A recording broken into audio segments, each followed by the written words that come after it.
Okay, so let's take a look at this Parajumbles exercise. First question.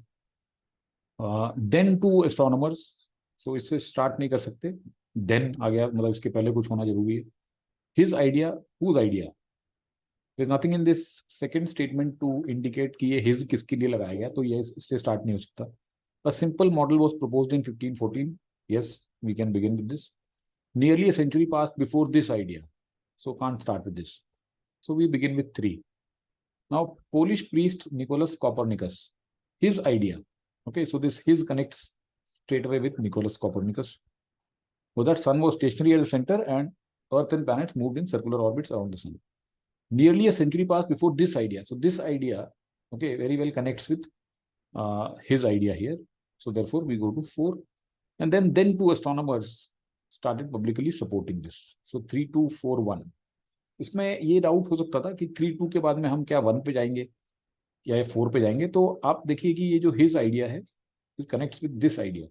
So you can't separate these two statements and that is why we will choose 3, 2, 4, 1 and not 3, 2, 1, 4. So I hope it is clear. Second question, when she was little, doctor said she had an IQ of 34. When she कौन है? We don't know. So can't start with this. Mild autism, borderline personality, the verdict seems to have changed. Again, कौन है? We don't know. Though they कौन है यहाँ? We don't know. So we start with 4. Until recently, Gina had insisted that a cell phone was too complicated for her. तो उसके लिए cell phone या ऐसी कोई भी चीज है बहुत ही मुश्किल थी to understand. Okay, तो can we go to 3? No, they were far too wrong. और mild autism, borderline personality disorder, the verdict seems to have changed. Medications, अभी medications कहाँ से आ गए? अभी तो उसको सिर्फ हम ये बता रहे हैं कि इस चीजें समझने में मुश्किल होती है. So there's something missing between 4 and 2. Okay, so we will go to 1. When she was little, doctor said she had an IQ of 34. तो अब IQ of 34 क्यों है? Mild autism किसी ने कहा, हो सकता है, लेकिन डॉक्टर्स said, और यहाँ पे लिखा हुआ है they were far wrong. So, and though they were far wrong, the right diagnosis has never been clear. So this they connects with the doctors here. So doctors were quite wrong, लेकिन right diagnosis अभी तक clear नहीं हुआ है. Mild autism था कि borderline personality disorder है. The verdict seems to have changed almost as often as her medications. Right? So 4, 1, 3, 2 becomes the order here. Okay, from the image thus formed, so can't begin with this. Synechocystis, whose cells, इससे start हो सकता है. Is among these, नहीं, इससे start नहीं हो सकता क्योंकि these phototactic species, so can't begin with this. Cyanobacteria have been known for over a century to be phototactic. Okay, so that means 3 से स्टार्ट करना पड़ेगा. Because 4th में कहता है like a glass bead, the entire Synechocystis cell acts as a lens focusing light on this farthest wall. So this needs some background. Therefore, we will start with 3. Cyanobacteria have been known for over a century to be phototactic, meaning they can orient in the direction of and travel towards light sources. जिस तरफ light है उस तरफ ही travel कर सकते हैं. Now, these phototactic species, Synechocystis, whose cells are spherical and 3 microns across. So 3 के बाद में 2 पे आ जाएंगे. अब आपके पास में बचा 1 and 4. So how do we go about it? यहाँ बोल रहा है from the image thus formed. So is there anything in second that indicates that image बन रही है? नहीं. Therefore we need to go to 4. Like a glass bead, the entire Synechocystis cell acts as a lens focusing light on the point on the bacterial cell wall farthest from the light source. यहाँ पे image बन रही है. And therefore this thus image thus formed connects well with this. So 3, 2, 4, 1. Okay. Let's take a look at the next one. Einstein explained there is every reason to believe that planets like Mars are inhabited. Einstein explained. Okay, so explanation जब हम देते हैं तो किसी के somebody asks us something and then we explain. तो इसलिए इससे start नहीं कर सकते. Einstein hypothesized, however, can't start with this. Prompted by mysterious wireless signals received from an unknown source, a London correspondent contacted Einstein for an explanation. Yes, तो ये explanation के लिए contact किया और Einstein ने explain किया. So this 3 and 1 become a mandatory pair. But Martians would be more likely to communicate. तो छोड़ो, so 3 से start करेंगे कि मिस्टीरियस वायरलेस सिग्नल्स आ गए एक अननोन सोर्स पे लंदन और न्यूयॉर्क में. तो एक लंदन का करस्पॉन्डेंट आइंस्टाइन के पास गया कि how do you explain this. तो आइंस्टाइन कहता है कि देखिए there is every reason to believe that planet like Mars are inhabited. हाँ, ये हम मान सकते हैं कि planet like Mars are inhabited.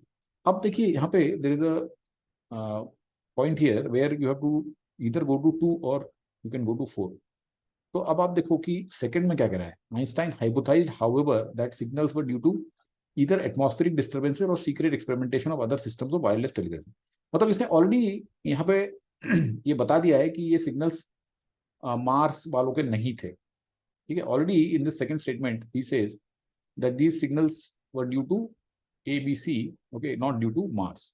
तो ये जो है 312 जो आपका है ये एक ब्लॉक बन सकता है.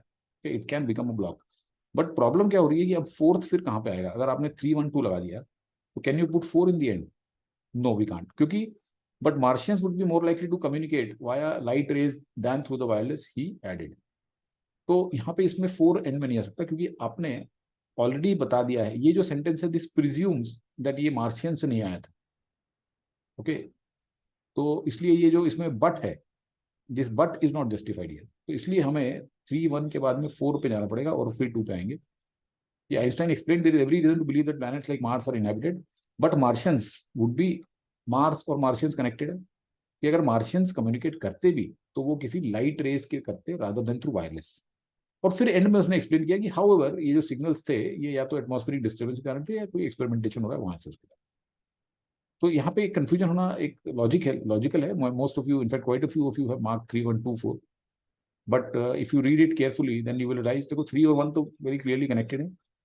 अब आप 4 पे जा रहे हो तो आप उसी आइडिया को कंटिन्यू कर रहे हो कि planet like every reason to believe the planet like Mars are inhabited. हाँ, ये जरूरी कि मार्स जैसे प्लैनेट इनहैबिटेड है, लेकिन अगर मार्शियंस हमें कम्युनिकेट करते हैं तो वो लाइट रेस के थ्रू करते हैं. हाँ, जहां तक कि इस पर्टिकुलर सिग्नल की बात है तो वो ये एटमॉस्फेरिक डिस्टर्बेंस के कारण आया या फिर एक्सपेरिमेंटेशन का. तो इसमें ये अगर आप 3-1-2-4 कर देंगे तो वो 4 will not then fit in after 2. ठीक है, इसलिए 3-1-4-2. Okay, to science we over dramatic changes in our smug self-image. Smug means complacent, self-satisfied. Now archaeology is demolishing another sacred belief. Astronomy taught us our Earth is in the center. This astronomy is a part of science.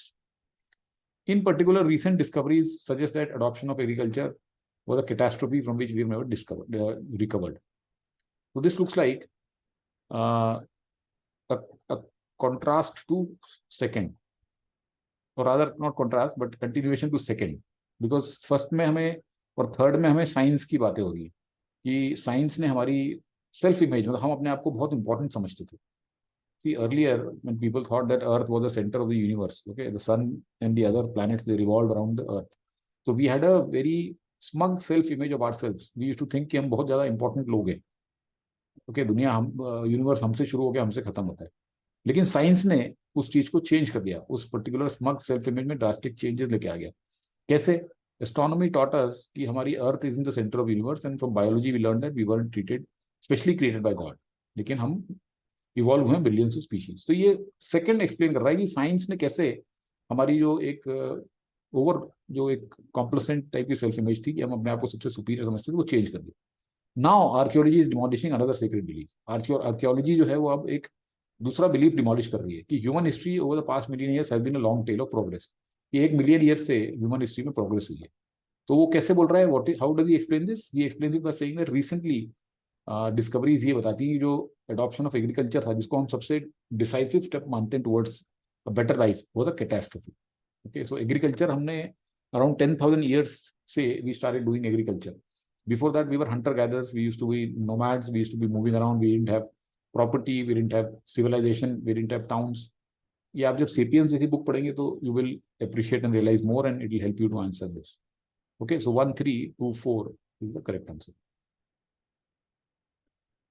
But microorganisms were not domesticated until very recently.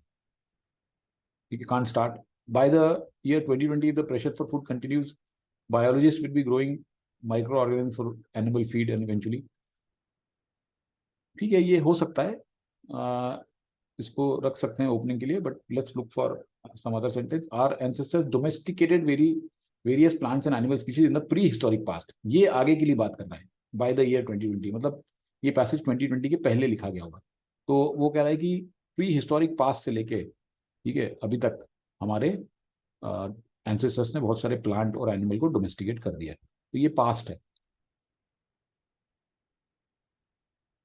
और ये बोल रहा है कि 2020 तक जाते जाते, तो ये क्रोनोलॉजी के हिसाब से भी देखो तो आप 3 से स्टार्ट हो जाएगा इसको, ठीक है। So our ancestors domesticate various plant and animal species in the pre historic past, but micro organisms were not domesticated until very recently. लेकिन माइक्रो ऑर्गेनिजम्स को हमने डोमेस्टिकेट नहीं किया था बहुत रिसेंटली तक, primarily because man did not know of their existence, क्योंकि आदमियों को पता ही नहीं था कि वो एग्जिस्ट करते हैं। Today he does this, he connects very clearly to the man here.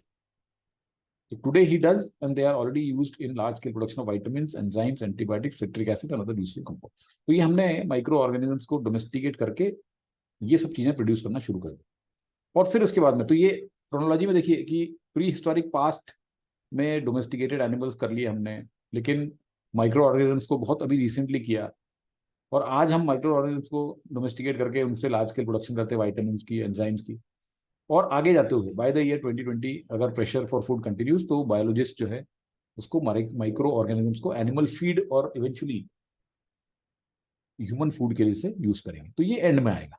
तो 3142 becomes the order. In the central nervous system of other animal species, can't begin with this. Biologists from University of Beirut have discovered a uniquely rapid form of regeneration in injured neurons and their function.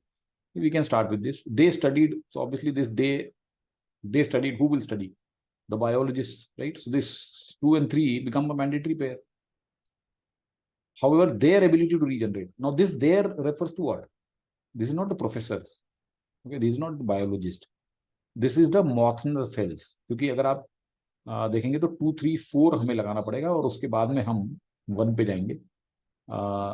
तो इसका जो जिस तरीके से ये passage flow है उसमें ये जेब्रा फिश के जो एनिमल है उसके अंदर जो न्यूरॉन्स होते हैं, ठीक है, उसके अंदर रीजनरेशन हो जाता है इंजर्ड न्यूरॉन्स में। तो अगर न्यूरॉन्स इंजर्ड हो गए तो उसमें रीजनरेशन हो जाता है। तो ये इन बायोलॉजिस्ट ने डिस्कवर किया है, and this is a uniquely rapid form of regeneration. तो उसके लिए उन्होंने मॉथनर सेल्स स्टडी किए जो कि behaviour escape behaviour of the fish के लिए सोलली रिस्पॉन्सिबल है and previously regarded as incapable of regeneration. लेकिन हाँ, ये जरूरी है कि उनकी ability to regenerate crucially depends on location of injury, कहाँ पे इंजरी हुई है उस पर डिपेंड करता है।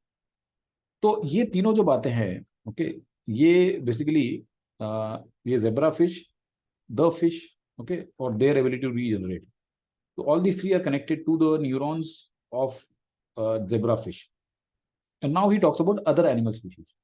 So 2, 3, 4 का एक हमारा आइडिया का ब्लॉक है, और उसके बाद में 1 because it's a different thought process that दूसरे एनिमल स्पीशीज में इस तरह की रीजनरेशन ऑफ न्यूरॉन्स अभी तक प्रूव नहीं हुआ है, वी आर डाउन, ओके, जो कि जेब्रा फिश में हो गया। सो 2, 3, 4, 1 becomes the order. Okay, fine vodka is an antithesis. Antithesis means exact opposite. Exact opposite. Antithesis of what? We don't know. It has 3 distinct notes. So it has 3 distinct notes: brioche, flavors of green, chestnuts, almonds, rich chocolate, and you cannot down it in a single shot.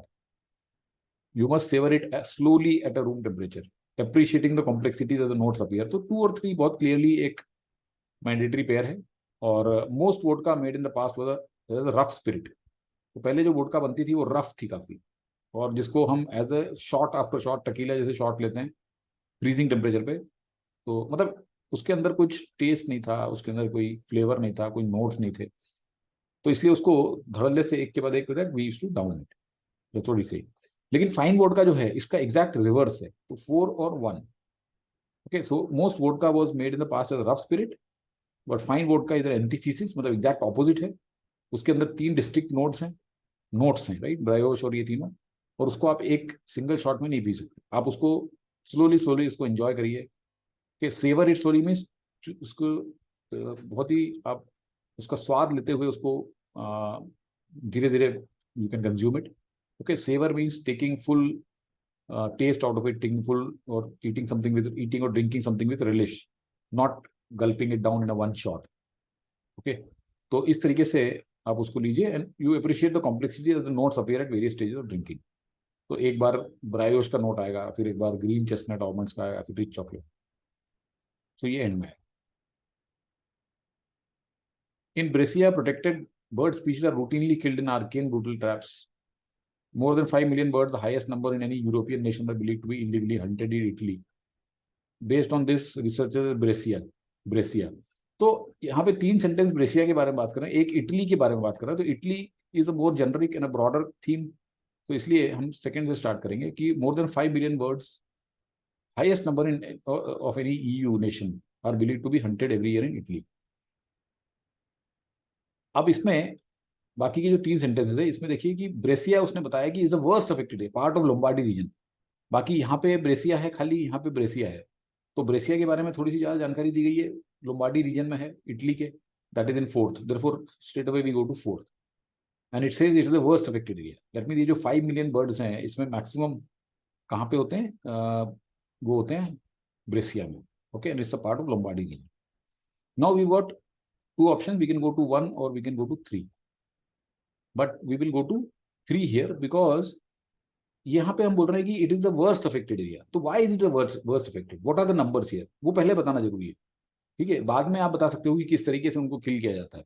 जैसे first sentence में ये बता रहे हैं कि उनको किस तरीके से किल किया जाता है, और थर्ड में बता रहे हैं कि कितने बर्ड्स पोच होते हैं वहां पे, या उनको इलीगली हंट किया जाता है। पोचिंग मीन्स इलीगल हंटिंग, तो वो थर्ड में बताया। तो आप more than 5 million birds are believe to be illegally hunted, Brescia of Lombardy region is the worst affected area. क्यों वर्स्ट है ये हम बता रहे हैं फ्री में, क्योंकि ऑलमोस्ट 400,000 से लेके 1 बिलियन बर्ड्स तक हंट किए जाते हैं, और इसके बाद में 1।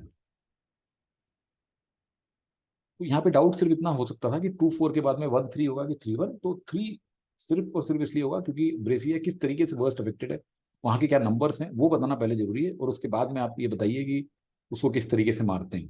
ठीक है, अगर आपने 4 के बाद 1 लगा के फिर 3 पे आओगे तो आपने थॉट प्रोसेस डिस्टर्ब कर दिया। आप यहाँ बता रहे हो कि द वर्स्ट अफेक्टेड, और यहाँ बता रहे हो कि कैसे उनको किल करा है, और फिर यहाँ बता रहे हो कि इतने सारे बर्ड्स पहुंच होते हैं। तो this does not look like a logical order, right? Okay, the tower was probably commissioned by the first ruler Qutbuddin al-Aibak. Okay, the best preserved building of the complex. It may have been inspired. One of the first structures, Qutub Minar, stands tall. His successor, so his means Qutbuddin Aibak. There is no other person here. ठीक है, तो 1 and 4 are mandatory pair, और 1 से start कर देंगे क्योंकि 2 से start कर नहीं सकते। ठीक है, और द टावर 1 से स्टार्ट कर नहीं सकते, 4 से तो होने का सवाल ही नहीं है। So we'll start with 1. One of the first structures of Islamic architectural legacy, the Qutub Minar stands tall in the midst of the sprawling Qutub complex. The best preserved building of the complex. This is the Qutub complex. It means Qutub Minar. May have been inspired by the minaret of Jam in Afghanistan. And then the tower was first commissioned by Muslim this. His successor Iltutmish commissioned the surrounding. So 3 1, 3 sorry 3 2 1 4 becomes the correct order. Right, 3 2 1 4. All right, so that's it. No, that's it. That's the end. Thank you so much. I hope you understood the explanation for all the questions.